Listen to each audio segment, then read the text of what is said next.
pilihan ukurannya ada jalan Mentaraman itu juga Mentaraman. Di Blitar kota juga ada Mentaraman. Bener tuh Pak ya?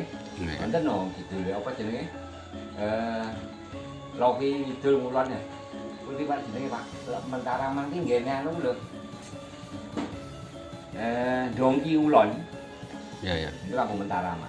Karena situ dulu katanya juga orang-orang dari Mataram. Jadi orang-orang datang itu sebelum perjanjian Giyanti 1755 Pak.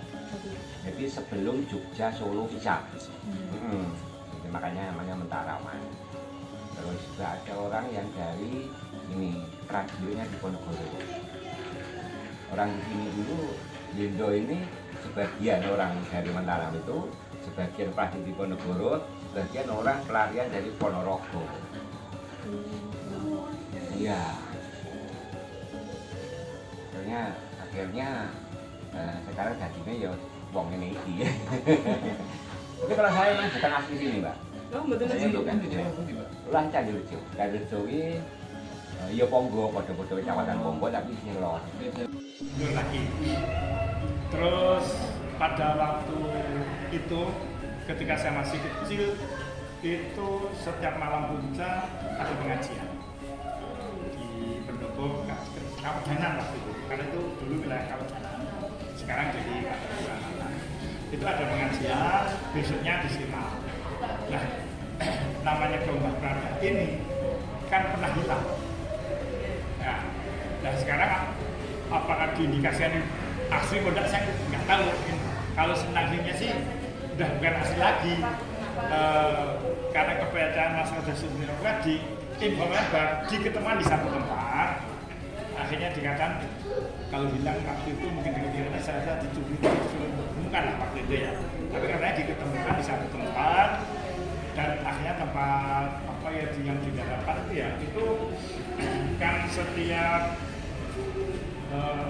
nyuceri itu ada semacam sesajennya berupa kepala sapi itu karena kalau bulan Syawal itu hanya kepala kambing. Ketika era nggak saja dijuluki dulu, betul nyembelih sapi, makanya ditanam. Keanekaragaman suku, bahasa, adat dan kepercayaan yang ada di Indonesia, menjadikan Indonesia sebagai negara yang kaya akan budaya tradisional. Budaya tradisional merupakan suatu karya intelektual yang perlu mendapat perlindungan.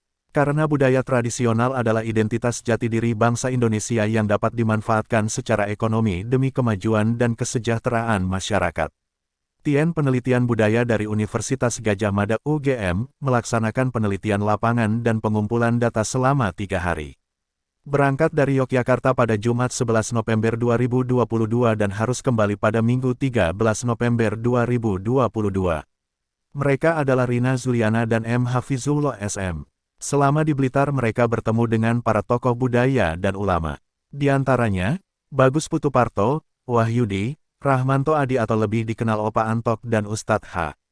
Isbah Salimi. Penelitian yang dilakukan dengan pendekatan kualitatif ini bertujuan untuk mengungkap tradisi siklus hidup yang dilakukan masyarakat di Blitar.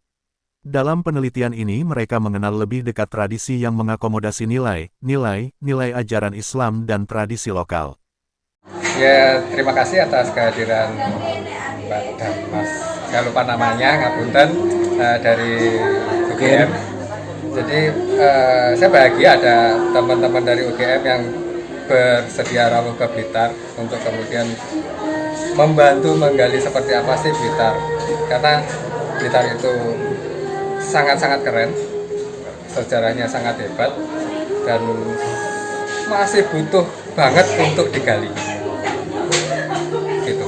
Harapan terhadap pelatih budaya di Blitar Raya?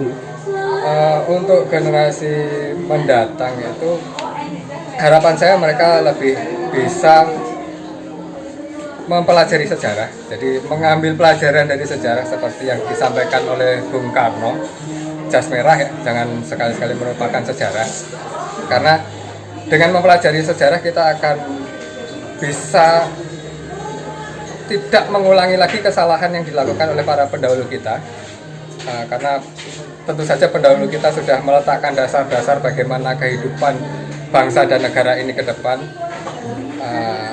bagaimana kita bisa melanjutkannya dengan tidak mengulangi kesalahan yang sama. Itu saja menurut saya.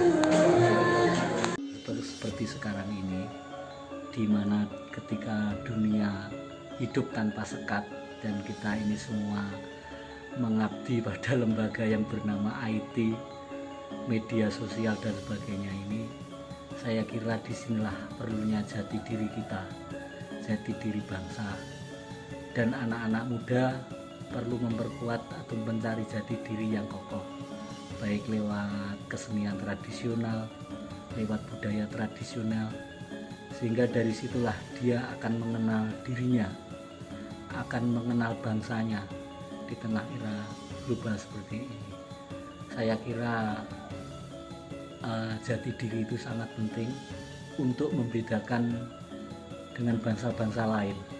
Artinya kita masih memiliki satu kepribadian yang sangat kuat, kepribadian sebagai bangsa Indonesia.